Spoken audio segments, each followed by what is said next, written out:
Riley Potter. Who do you trust? Who do you trust? Riley Potter.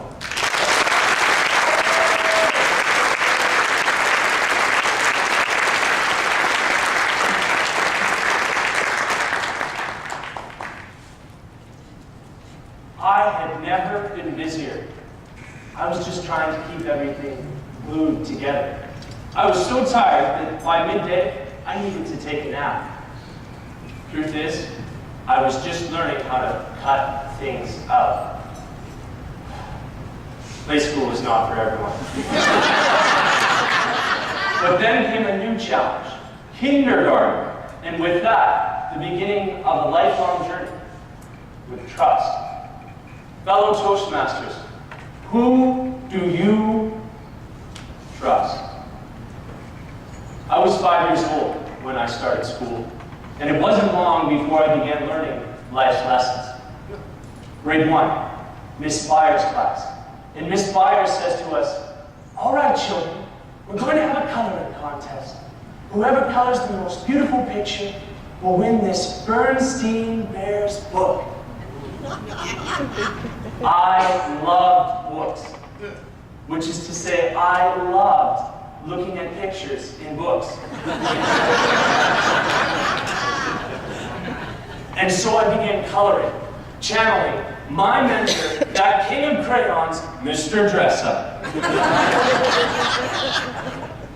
I was nearly done my masterpiece when I began to look around. I saw Darren, smartest kid in my class. Darren was coloring in circles. Darren was even coloring outside the lines. Darren smiled. Miss Byers said that I'm the best colorer in the class.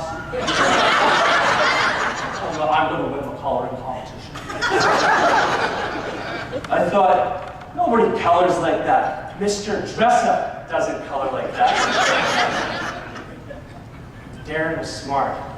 He could count to 50. It was at that moment I came to a realization that no child should come to me. Mr. Dressup lied to me. I changed course. On a new page, I began coloring in circles. I even colored outside the lines. I handed it in. And Miss Byers, who never saw me as a future Mensa member, said, "Oh, well, you sure tried, though, didn't you?" And I trusted her. Well, years went by.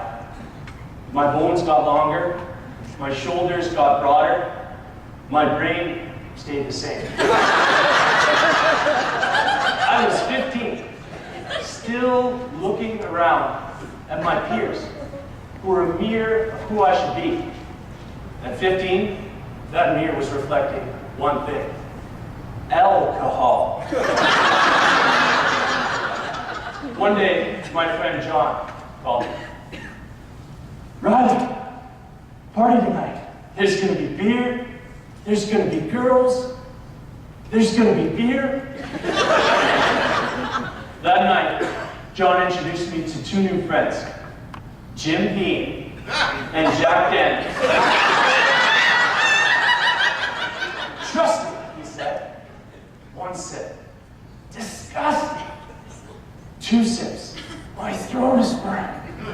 10 drinks later, I was feeling fine. But not for a long time. Soon, Jim and Jack began to attack. And the insides of my stomach were decorating the outsides of my shoes.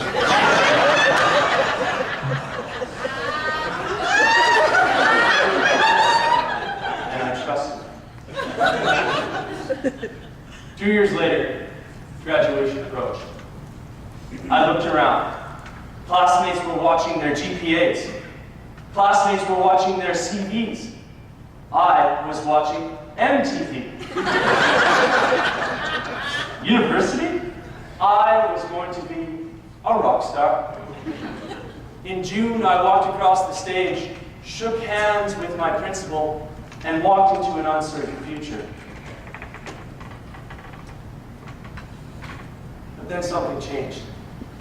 That summer, I worked on my farm with my younger brother, Ori, and my dad. One day I said, "Dad, I don't know what I want to do with my life."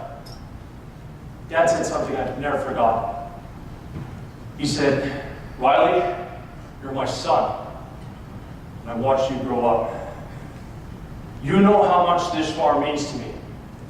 And there is no other person in this world who I would trust with this farm than my son, your younger brother, Ori."